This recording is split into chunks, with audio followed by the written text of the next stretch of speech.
Welcome to Beerstories from Beerstory Brewhouse. This tap is hard to clean and is probably the biggest source of infection that I know of. So I'm going to show you how to take it apart so it's very easy to clean.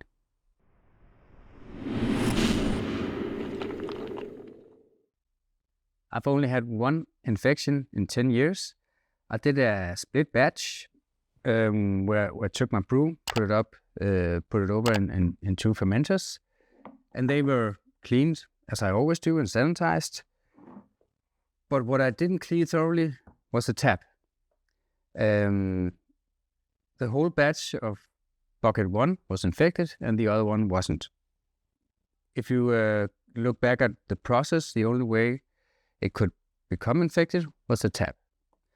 And also what I hear from a lot of people, if the infection is not visible in the fermenter, if you look at their process, the only way the infections can come often is from the tap.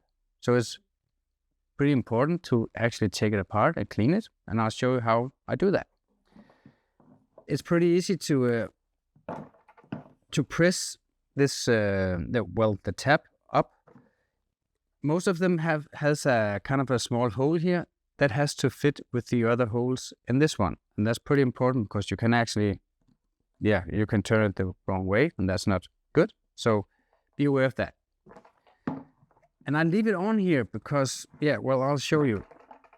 Now I have to take a big screwdriver, put it in here, and pull straight out. Don't rock it, just pull it straight out. And that's it. Now it's taken apart, and I can clean it thoroughly and put it back together. When I put it back together, I actually give it some beer grease just to make sure it's tight again. And what I do when I put it back together is first I put in, look at the holes, put in the tap, and then just press it together, beer grease, and then push it all the way together. And that's it. It's pretty easy. But it's so important. This is a huge source of infections.